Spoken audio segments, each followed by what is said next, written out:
आय नमः। श्री श्री विद्यनाथो विजयते तराम करोतु सा नः शुभहेतुरीश्वरी शुभानि भद्राण्यभिहन्तु चापदः। कामेश्वर सिंह दरभंगा संस्कृत विश्वविद्यालयस्य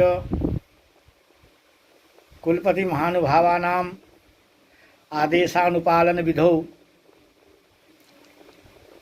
पुनश्च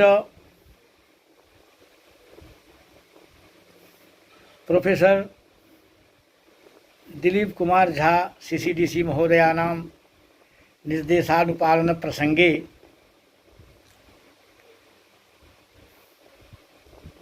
गिद्धोरस्थ श्री रावणेश्वर संस्कृत महाविद्यालयस्य प्रभारी प्रधानाचार्यः देवर्षिनाथ पाण्डेयोऽहं निर्देशमनुसृत्य ऑनलाइन कक्षा संचालनक्रमे इदानीं समुपस्थितः। तत्र एतत् पूर्वं मया शास्त्री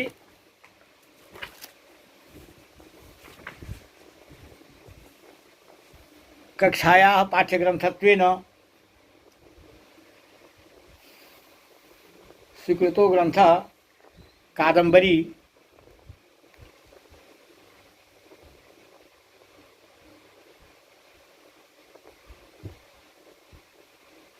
पूर्वमेव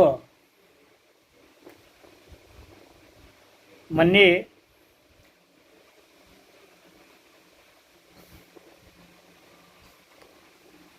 ग्रीष्मावकाशसमये कादम्बरी ग्रन्थः मया अध्यापितः। तदनन्तरं चम्पूरामायणम् अध्यापितं, पुनश्च अभिज्ञानशाकुन्तलम् अध्यापितम्। अद्य खलु पुनः यद्यपि ग्रन्थस्तु पूर्णतां गतः, तथापि पुनः छात्राणां हिताय छात्रहितं चिन्तयन् इदानीं मया कादम्बरी ग्रन्थः पाठार्थम् उपस्थाप्यते। तत्र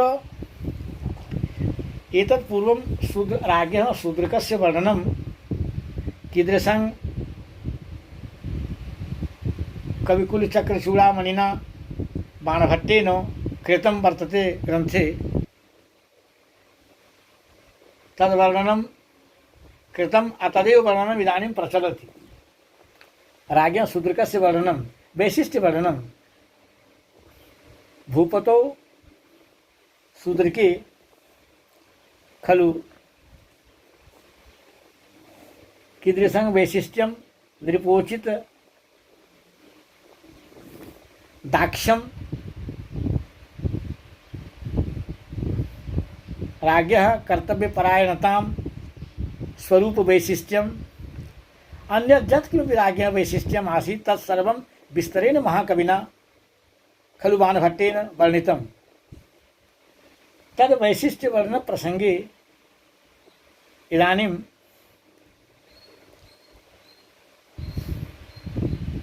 अध्याप्यते, कथ्यते मया यत् राजा शूद्रकः कीदृशः आसीत्। तत्र महाकवि वर्णयति यत् जश्च मनसि धर्मेण, कोपे यमेन, प्रसादे धनदेन, प्रतापे बहनिना,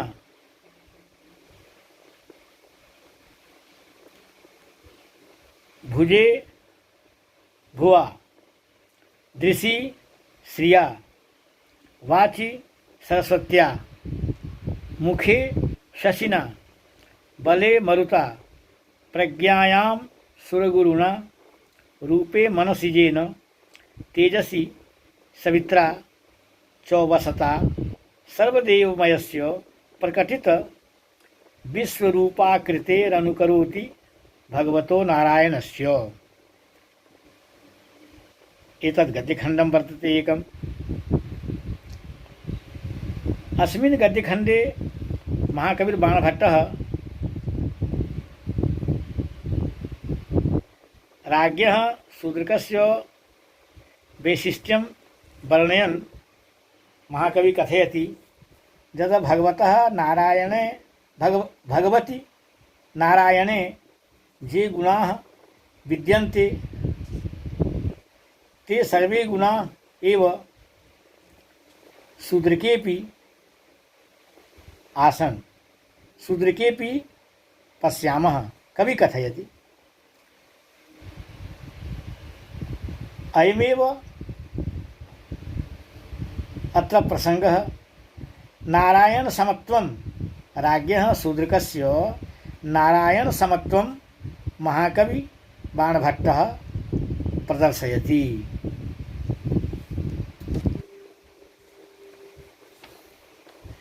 कथयति अत्र एतद् गद्यखण्डस्य प्रसंगस्तु मया उपस्थापितः।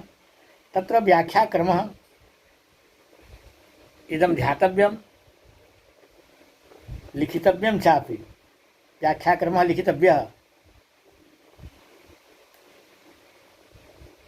च किंच जश्च च किंच पुनश्च जः शूद्रकः यः राजा शूद्रकः मनसि स्वान्ते स्वकीयचित्ते स्वकीयचेतसि अंतःकरणे धर्मेण पुण्येन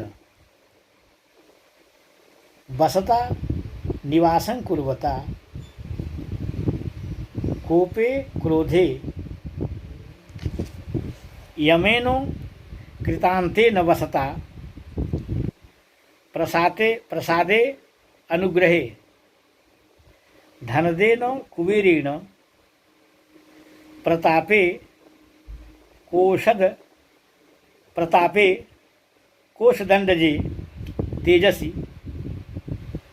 बहनिना अनलेन अग्निना भुजे बाहौ भुवा पृथिव्या धरित्र्या दृशि चक्षुषि नेत्रे श्रिया लक्ष्म्या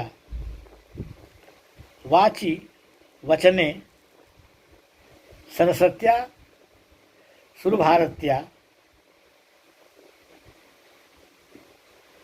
मुखे आनने शशिना चंद्रेन बले सामर्थ्ये मरुता वायुना प्रज्ञायां प्रतिभायां सुरगुरुणा बृहस्पतिना रूपे सौंदर्ये मनसिजेन कामेन कंदर्पेन तेजसी प्रतापे सवित्रा सूर्येन तत्तद् गुणसाधर्मेण वसता निवासं कुर्वता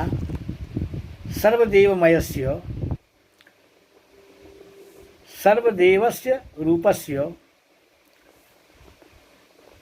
प्रकटिता प्रकाशिता विश्वरूपा त्रिजगत्स्वरूपा आकृति आकारः येन तस्य भगवतः ऐश्वर्यादि खड्गुण युक्तस्य नारायणस्य महाविष्णोः अनुकरोति तत्सादृश्यं प्राप्नोति तत्सादृश्यं धत्ते। अत्र अयं भावार्थः ज्ञेयः यत् इंद्रानिल यमार्काणां मात्रया निर्मितो नृपः भवति इति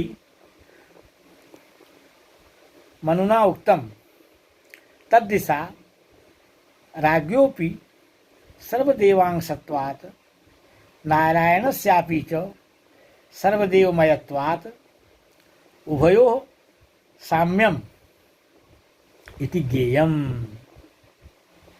कहने का तात्पर्य है, अर्थ के रूप में यह ज्ञेय है, ज्ञातव्य है कि जो राजा शूद्रक हृदय में धर्म का, क्रोध में यम का, अनुग्रह में कुबेर का, प्रताप में अग्नि का, भुजा में पृथ्वी का, नेत्रों में लक्ष्मी का, वचन में सरस्वती का, मुख में चंद्रमा का, बल में वायु का और बुद्धि में बृहस्पति का, सौंदर्य में कामदेव का तथा तेज में सूर्य का निवास होने के कारण सर्वदेवमय विश्वरूपधारी भगवान विष्णु का अनुकरण किया करता था। एतेन राज्ञः शूद्रकस्य विष्णु साम्यम महाकविना बाणभट्टेन प्रदर्शितम्।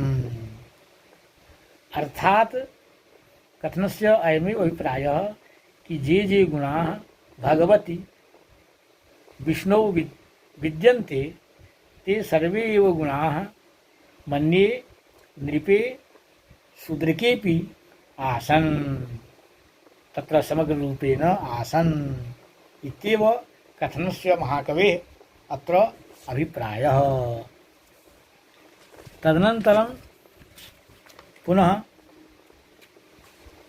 अग्रे कथयति महाकविः यत् जस्य च मदकलकरिकुम्भ पीठपाटनमाचरता लग्नस्थूल मुक्ताफलेन दृढ़मुष्टि निष्पीडनान् निश्च्युत धाराजल बिंदु दंतुरेणेव कृपाणेन आकृष्यमाणा सुभटोरः कपाट विघटित कवच सहस्रांधकार मध्यवर्तिनी करिकट गलित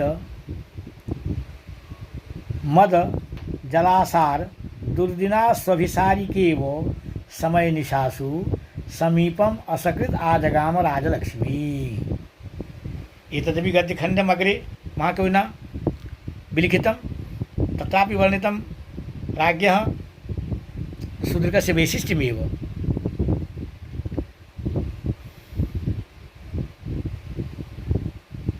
यहाँ